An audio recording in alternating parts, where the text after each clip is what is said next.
আসসালামু আলাইকুম, কেমন আছেন সবাই? একটা বিষয় একটু কথা বলার জন্য আসলাম।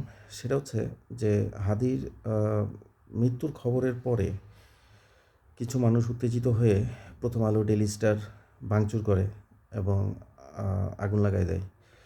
তার পাশাপাশি হচ্ছে আ ছায়ানট উদ্দিচিত ভাঙচুর করে। তো যেটা হচ্ছে যে 'প্রথম আলো', 'ডেইলি স্টার' সরাসরি ভারতের এজেন্ট হিসেবে কাজ করত। তারা নানানভাবে আ ভারতের যেই এজেন্ডাগুলা সেগুলা বাস্তবায়ন করত। বাস্তবায়ন করার যেই প্রসেসটা, সেই প্রসেসটা হচ্ছে তার ওই প্রেক্ষাপটটা তারা তৈরি করে দিত। যেমন ধরেন, ব্যাপারটা হচ্ছে যে আ কিছু মানুষ, আপনি মনে করেন যে কিছু মানুষ আছে এই জায়গাতে এরা হচ্ছে ভারতের আধিপত্যবাদের বিরুদ্ধে কথা বলতেছে। যেটা ভারত নিতে পারতেছে না। এখন এদেরকে কীভাবে হচ্ছে আপনি সাইজ করবেন? এদেরকে সাইজ করার জন্য যেটা হলো যে 'প্রথম আলো' হঠাৎ করে 'প্রথম আলো', 'ডেইলি স্টার' এর একটা নিউজ করে দিবে যে এমন একটা জায়গাতে এরকম জঙ্গি তৎপরতা দেখা গেছে বা এরকম একটা জঙ্গি হামলা হইতে পারে। এরকম একটা ঘটনা সাজায় দিবে। এরপরে হচ্ছে ওই জায়গাটাতে পুলিশ প্রশাসন যাবে। যাওয়ার পরে ওই লোকগুলারে সিলেক্টিভ ওই লোকগুলারে করবে, ধরবে। ধরার পরে তাদেরকে হয় গুম করে ফেলবে, না হয় খুন করে ফেলবে, না হয় যেভাবে সাইজ করা দরকার ওইভাবে করে দিবে। তো এরকম টার্গেটেড যেসব লোকগুলা এগুলাকে সাইজ করার জন্য ওই যেই এনভায়রনমেন্টটা, ওই প্রেক্ষাপটটা তৈরি করে দিতে হচ্ছে 'প্রথম আলো', 'ডেইলি স্টার'। এগুলো বাংলাদেশের সব মানুষ জানে। তো ওই জিনিসগুলার জন্যই হচ্ছে 'প্রথম আলো' আর 'ডেইলি স্টারের' ভিতরে এরকম ভাঙচুর করা বা অগ্নিসংযোগ করা। এটা এখন সবাই জানে। তারপর একটু রিভাইজ করলাম। তো এখন কথাটা হচ্ছে, আমার পরিচিত কিছু মানুষ, আশেপাশে কিছু মানুষ, সাধারণ মানুষ, তারা হচ্ছে আমাকে আ কয়েকজনই আমাকে এর মধ্যে কথা জিজ্ঞেস করলো যে 'প্রথম আলো', 'ডেইলি স্টার' ভাঙছে ঠিক আছে, বুইঝা নিলাম যে এটা করতো। কিন্তু ছায়ানট উদিচি কী করছে? ছায়ানট উদিচি তো শিল্প সংস্কৃতি নিয়ে থাকে, তারা গান বাজনা শিখায়, গান বাজনা করে। তো ওরা আবার কী করলো? তো ওদেরকে কেন ভাঙচুর করলো? আচ্ছা, তো এই বিষয়টা একটু ক্লিয়ার করার জন্যই আমি ভাবলাম যে আবার একটু কথা বলি। সেটা হচ্ছে, আমি সবসময়তে চেষ্টা করি আমার কথাবার্তাগুলো খুব সাবলীল এবং খুব সহজ ভাষায় বলার জন্য, যেন সাধারণ মানুষ যেন সবাই বুঝতে পারে। তো বিষয়টা হচ্ছে, ভারত যখন বাংলাদেশের উপরে আধিপত্যবাদটা যে কায়েম করে রাখে এবং কায়েম করে রাখতে চায় এবং সারা জীবনই এটা ট্রাই করবে। তো এইটার কায়েম করার জন্য ভারত বেশ অনেকগুলা লেয়ারে কাজ করে। ভারতের যেই আ গোয়েন্দা সংস্থা তারা হচ্ছে অনেকগুলা লেয়ারে কাজ করে। কিছু লেয়ারগুলা আমি অল্প কিছু লেয়ার হচ্ছে কিছু মানে বুঝানোর স্বার্থে বেশ কয়েকটা লেয়ার নিয়ে একটু কথা বলব। যেমন ভারতের ১ম লেয়ারটা হচ্ছে নির্বাচিত সরকার। বাংলাদেশে নির্বাচিত যেই সরকার আসবে সেই সরকারকেই হচ্ছে ওরা নানানভাবে মাথাটা কেনার চেষ্টা করে তারপরে বাংলাদেশকে নানানভাবে হচ্ছে তারা ব্যবহার করার চেষ্টা করবে আরকি। তো এই যে সামনে নির্বাচন আসতেছে, নির্বাচনে যেই সরকারই জয়লাভ করুক, যেই দলেই জয়লাভ করুক, ওই দলকেই হচ্ছে ওরা নানানভাবে হচ্ছে কিনে ফেলার চেষ্টা করবে। তো এটা একটা পলিসি। দ্বিতীয় পলিসি হচ্ছে, সরকারকে যদি কিনে ফেলেও ওরা, সরকারকে ব্যবহার করে ওরা ওদের স্বার্থগুলো উদ্ধার করে নিবে। কিন্তু এর বিরুদ্ধে কারা কথা বলতে পারে বা সরকারকে সরাসরি কে ডিফেন্ড করতে পারে? সরকারকে ডিফেন্ড করতে পারে আইন প্রয়োগকারী সংস্থা, সরকারকে ডিফেন্ড করতে পারে হচ্ছে সামরিক বাহিনী। সো আইন প্রয়োগকারী সংস্থার ভিতরে হচ্ছে ওই ধরনের মানুষগুলাকেই ঢুকাইতে হবে, যারা হচ্ছে সরকারের কথায় উঠবে, বসবে এবং কোনো বিচার-আচার কোনো কিছু থাকবে না। তারা যা বলবে তাই হবে। তো ওই জিনিসটা আমরা গত অনেক বছর দেখে আসছি। পুলিশ প্রশাসন কীভাবে হচ্ছে সরকারের চামচা হিসেবে কাজ করছে। তারপরে আসেন, এদের পুরো সিস্টেমটাকে ডিফেন্ড করতে পারে হচ্ছে সামরিক বাহিনী, সেনাবাহিনী, নৌবাহিনী, বিমান বাহিনী। তো এই বাহিনীগুলাতে যারা ভারতের বিরুদ্ধে কথা বলতে পারত এবং যারা হচ্ছে সরকারকে ডিফেন্ড করার মতো ক্যাপাসিটি রাখত, তাদেরকে সুন্দরভাবে নানানভাবে মানে পোস্টিং-টোস্টিং করে তারপরে তাদেরকে বিডিআরে নিয়ে পিলখানাতে নিয়ে ওই পিলখানা হত্যাকাণ্ডের মাধ্যমে তাদেরকে সাইজ করে দিছে। সাইজ করে দেওয়ার পরে তারপরে যেটা হয়েছে, ওই জায়গাগুলোতে সব হচ্ছে ভারতের দালালগুলা এবং সরকারের দালালগুলাকে ওইখানে যেয়ে সেট আপ করাইছে। তো ওইখানে রয়ের লোকজনও ছিল। আপনারা দেখছেন যারা গুম হয়েছিল বা যারা অনেক দিন যাবত যে ডিজিএফআইয়ের গুমের সেলের মধ্যে ছিল, তারা ওইখানে থাইকা হচ্ছে হিন্দি ভাষায় কথাও শুনছে। হ্যাঁ? তো এটা রয়ের এজেন্টরাও ছিল। তার পাশাপাশি হচ্ছে তাদের দালালগুলাই ওইখানে বসাইছে আরকি। তাইলে এই সিস্টেমটাও পুরোপুরি চেঞ্জ হয়ে গেল। এবার আসেন এরপরের লেয়ারটা কি? এরপরের লেয়ারটা হচ্ছে সুশীল।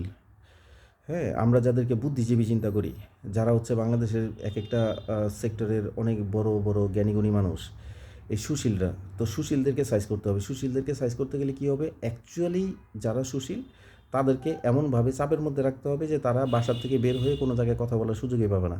আর যারা বেসিক্যালি কথা বলার সুযোগ পাবে, যাদের কথা মানুষ শুনবে, যাদেরকে সম্মান করবে, যাদেরকে চিনবে, তারা হবে হচ্ছে সরাসরি ভারতের দালাল এবং সরকারের কথায় তাদের উঠবে বসবে, ভারতের কথায় উঠবে বসবে, কিন্তু তারা এমন একটা আচরণ করবে যে তারা ব্যাপক সরকার বিরোধী এবং ব্যাপক ভারত বিরোধী, যেটা হচ্ছে গত এত বছরের মধ্যে আমরা দেখে আসছি। লাইক ধরেন এরা কারা? এরা হচ্ছে এই আসিফ নজরুলের মতো লোক, হ্যাঁ, যারা হচ্ছে সরকারের বিরুদ্ধে একদম চরমভাবে হচ্ছে সমালোচনা করতো বিভিন্ন টকশো মকশোগুলোতে। এবং যখন আন্দোলন চলতেছে 24-এ যে গণ অভ্যুত্থানের যে আন্দোলন চলতেছে, সেই আন্দোলনে কিন্তু সে সরকারের বিরুদ্ধে, যে ভারতের বিরুদ্ধে দাঁড়ায়, সে হচ্ছে সাধারণ ছাত্র জনতার পক্ষে দাঁড়ায় হচ্ছে সে কথা বলছে। এবং আমরা সরাসরি তাকে হচ্ছে একজন আমাদের অভিভাবক হিসেবে চিন্তা করছিলাম, কিন্তু পরবর্তীতে মানে এই উপদেষ্টা হওয়ার পরে আমরা চেহারা বুঝে গেছি। তো এরকম কিছু সুশীলরা আছে, তো যাদেরকে দেখে আপনার কাছে মনে হবে যে এরা ভারত বিরোধী এবং হচ্ছে এরা ইয়ার সরকার বিরোধী, তাদের তীব্র সমালোচনা করবে। বাট এই সমালোচনার মধ্যেও তাদের কথাবার্তাগুলো এমন এমন অ্যাঙ্গেল থেকে বলবে, আপনাকে খুব সূক্ষ্মভাবে হচ্ছে আপনাকে ব্রেইন ওয়াশ করে রাখবে আর কি। এরা হচ্ছে সেই ক্যাটাগরি। এর আরেকটা লেয়ার হচ্ছে বাংলাদেশের বিচার ব্যবস্থা। বিচার ব্যবস্থাটাকে এমনভাবে ধ্বংস করতে হবে যে ন্যায় বিচারের নও থাকবে না। যেটা হচ্ছে যে আপনি ধরেন প্রত্যন্ত অঞ্চলে থাকেন, ওইখানে আপনি যেখানেই থাকেন আপনার আশেপাশে কোনো না কোনো প্রভাবশালী লোকজন আছে, যার প্রচুর টাকা পয়সা আছে, তার পলিটিক্যাল একটা পরিচয় আছে, সে কোনো দলের নেতা, তার প্রচুর টাকা পয়সা, পুলিশ টুলিশ পুরো সিস্টেম তার কথায় উঠে বসে। এখন সে যায় যদি আপনার জমিটা দখল করে নেয়, তাহলে আপনি তার বিরুদ্ধে কথা বলতে পারবেন না। কেন কথা বলতে পারবেন না? আপনি তার বিরুদ্ধে কথা বললে পুলিশ এসে আপনাকে ধরে নিয়ে যাবে, গুন্ডামান্ডারা হচ্ছে আপনাকে অত্যাচার করবে, তো ভয়ভীতি দেখাবে, এবং আপনি কোথাও যেয়ে বিচার পাবেন না, উল্টা আপনাকে ফাঁসে দিবে। তো এইটা যদি বন্ধ করতে হয় তাহলে হচ্ছে স্বাধীন একটা বিচার ব্যবস্থা থাকতে হবে, যেখানে যেই অন্যায় করুক, দেশের যদি প্রধানমন্ত্রীও যদি অন্যায় করে আপনার সাথে, তাহলে আপনি চাইলে যে প্রধানমন্ত্রীর বিরুদ্ধে হচ্ছে আপনি মামলা করতে পারবেন, এবং প্রধানমন্ত্রীকে আইনের আওতায় এসে তাকে এক্সপ্লেইন করতে হবে সে কেন এটা করছে, এবং যদি সে দোষী হয় তাহলে তাকে সেটা শাস্তিও পাইতে হবে। তো ওরকম একটা শক্ত স্বাধীন বিচার ব্যবস্থা যদি তৈরি হয়, তাহলে হচ্ছে এই জিনিসটা করা সম্ভব না। তো যার কারণে বিচার ব্যবস্থাটার একদম কোমর ভেঙে দিতে হবে, এবং সেটা হয়েছেও। তো সরকার যা বলছে বিচার তাই হয়েছে। আইন আইন কানুন আসলে সব প্রভাবশালী মানুষের দখলে ছিল, আইন শুধুমাত্র তাদের জন্য। হ্যাঁ, তো এটা হচ্ছে আরেকটা লেয়ার। এরপরের আরেকটা লেয়ার হচ্ছে শিক্ষা। শিক্ষা ব্যবস্থাটাকে এমনভাবে ধ্বংস করতে হবে এবং এমনভাবে শিক্ষা ব্যবস্থার কোমরটা ভাঙিয়ে দিতে হবে যে মানুষ পড়াশোনা করবে, পড়াশোনা করে হচ্ছে সার্টিফিকেট পাবে, ডিগ্রি পাবে, কিন্তু মেধা হবে না, তার মেধা সম্পন্ন হবে না। আমরা এখনও দেখি যে সেই 80s-এর দশকের বা 90s-এর দশকে যারা হচ্ছে ইন্টার পাস, সেই 80s-এ যারা হচ্ছে ইন্টার পাস করছে, মানে একদম গ্রাম অঞ্চলে আইএ পাস বলে যেটাকে, যে আইএ পাস যারা করছে তাদের সাথে এখনও পর্যন্ত আমরা কথা বলতে গেলে হোঁচট খাই। তারা দেখবেন অনেক ডিপ্লোমেটিক, তারা তাদের কথাবার্তা, তাদের জ্ঞান, তাদের ইংলিশের চর্চা সব কিছু অনেক সুন্দর। আমরা কিন্তু সেই সিস্টেমের মধ্যে পাই নাই। আমাদের এখানে একেবারে বিবিএ এমবিএ করার পরেও তারপরে ঠিকমতো কথাই বলতে পারে না, কোনো নলেজ নাই। এবং লাস্টে যে এত বছর পরে যেটা দেখছেন, এত বছর যাবত যেটা দেখে আসছেন, যে পোলাপাইন যে হয়তো বা 100 মার্কের অ্যান্সারও দিতে পারে না, কিন্তু গোল্ডেন এ প্লাস পাইছে। এবং সাংবাদিকরা যে যখন জিজ্ঞেস করছে যে বলো তো 16ই ডিসেম্বর কী, বলতেছে 16ই ডিসেম্বর হচ্ছে ভাষা দিবস। হ্যাঁ, তারপরে 26শে মার্চ নাকি হচ্ছে বিজয় দিবস। ওদের কোনো সাধারণ কোনো নলেজই নেই। তো শিক্ষা ব্যবস্থাটাকে এরকমভাবে ধ্বংস করে দিবে যে মানুষ অনেক বড় বড় সার্টিফিকেট পাবে, কিন্তু আসলে তাদের ভিতরে মেধা তৈরি হবে না। এবং যখন মেধা তৈরি হবে না, তখন হচ্ছে এরা কোনো অন্যায়ের মানে ন্যায়, তারপরে অন্যায়, এগুলার তফাতগুলো বুঝতে পারবে না, ভালো মন্দের তফাতগুলো বুঝতেও পারবে না, এটার বিরুদ্ধে কথা বলতে পারবে না। এর পরের আরেকটা লেয়ার হচ্ছে সংস্কৃতি। সংস্কৃতিটাকে এমনভাবে বিকৃত করতে হবে এবং এটাকে এমনভাবে মেনটেন করতে হবে যে সংস্কৃতির মাধ্যমেও কোনো মানুষ ওদের বিরুদ্ধে কিছু করতে পারবে না। যেমন ধরেন, আমরা যখন নাটক সিনেমা দেখে কোনো ইমোশনাল সিন আসলে অনেক মানুষ দেখেন কান্নাকাটি করে। অনেক সময় তো আমাদের চোখ দিয়েও পানি চলে আসে যে এত ইমোশনাল একটা ঘটনা, কিন্তু আসলে যে এটা বাস্তব না সেটা কিন্তু আমরাও জানি। এটা যে মেক করা সেটা আমরাও জানি, কিন্তু যখন আমরা দেখি, দেখতে দেখতে আমরা একটা ঘোরের মধ্যে চলে যাই এবং সব কিছু আমার কাছে রিয়েল মনে হয়।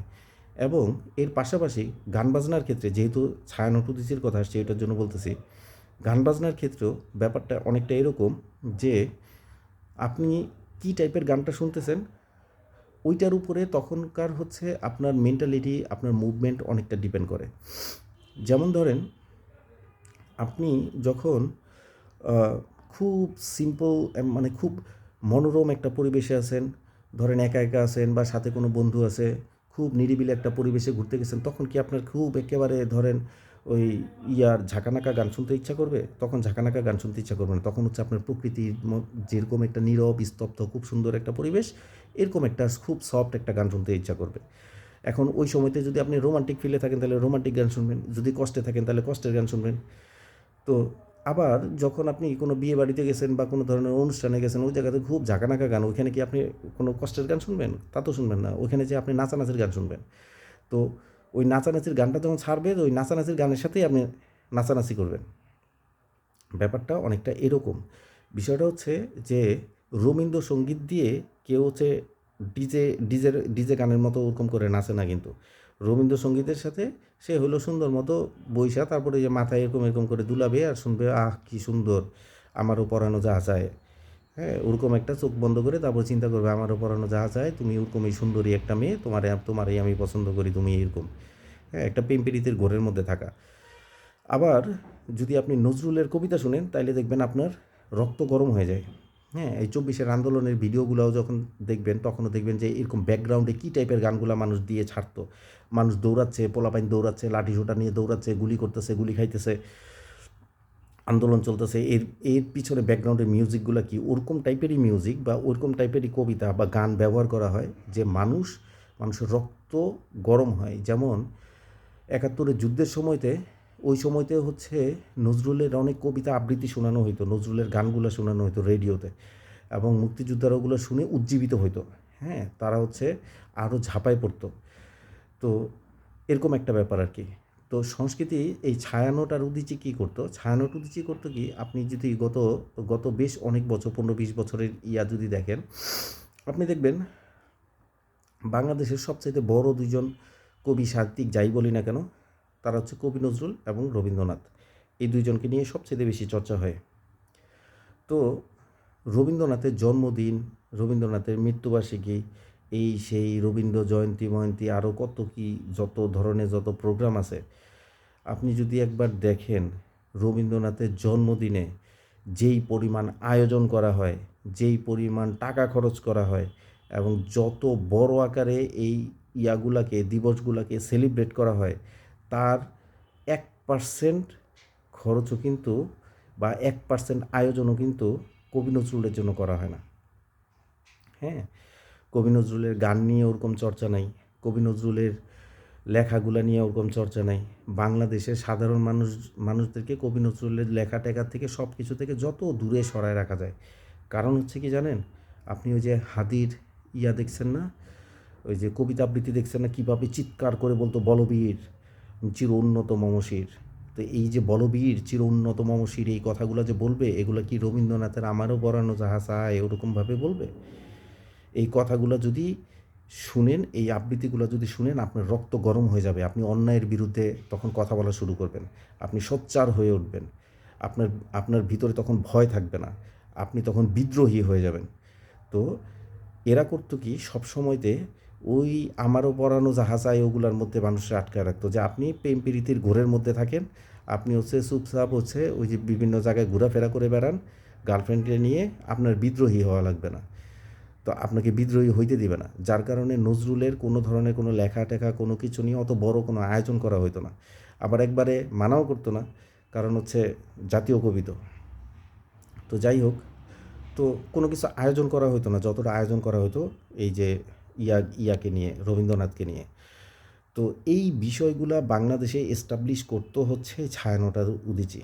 সংস্কৃতি দিয়ে মানুষকে কিভাবে ভুলায় রাখা যায়, সংস্কৃতি দিয়ে মানুষকে কিভাবে চুপচাপ মানে ঘুম পাড়ায় রাখা যায়, এই কাজগুলো করতে হচ্ছে ছায়ানটের উদীচী।